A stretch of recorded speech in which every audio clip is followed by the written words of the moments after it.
One thing, and I know Cruz talked about it earlier, that I see a lot of people that are very frustrated with the swim jig, you know, because they're losing bass, is their rod position.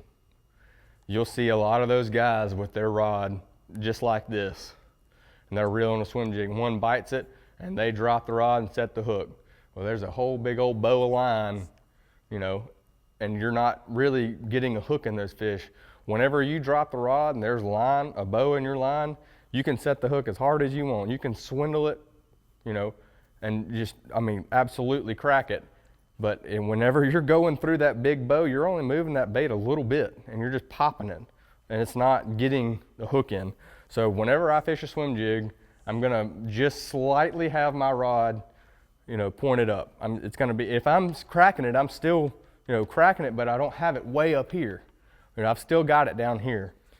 Moving to the summer, this is whenever a lot of people, unless they're fishing rivers or lakes with a bunch of bank grass, they kind of throw their swim jigs and put them up for the year.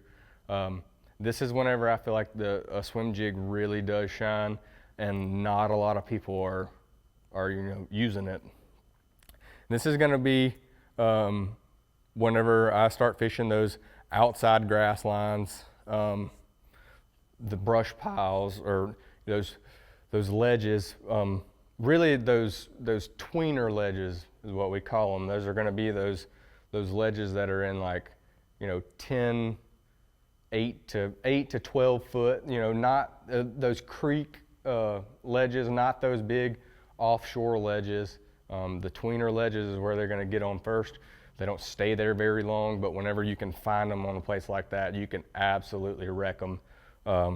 That's whenever I'm going to start bringing out this, and this is going to be something that I can get a bite from, and I can fish in those piles or in the wood, rock, whatever, and it's not gonna hang up. The lake that I grew up on had a lot of wood.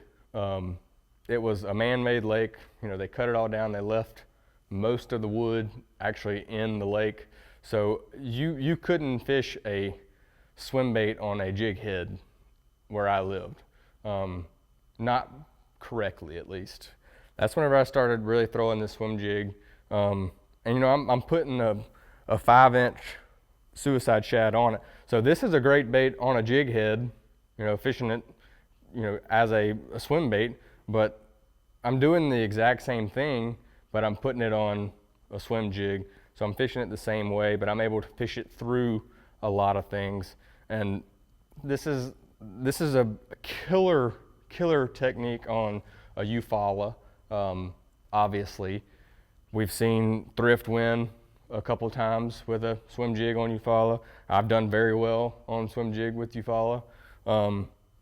But it's not just limited to the brush piles. I throw a big swim jig like this on the ledges a lot on those TVA lakes, because it's just, they see so many just regular swim baits that, you know, this skirted swim bait is just a little bit different, gives it a little bit bulkier profile, and it's something that they don't see all the time. Places that have a lot of pressure is you know, where this stuff really shines, because nobody throws it, and that's one of those things. And it's still got the hookup ratio, or whenever the hook to land ratio is phenomenal. You know, you can set the hook and winch them into the boat and flop them in. You know, it's something that a lot of people forget about. Folks, information is pouring over. If you want to learn more about every lake, how to fish shallow, deep, in between, skipping docks and rocks and cranking, slow wiggling, chatter, smattering, you get it at Bass U. Get on Bass U TV, check it out, sign up, be a member, be part of it, folks. Keep learning.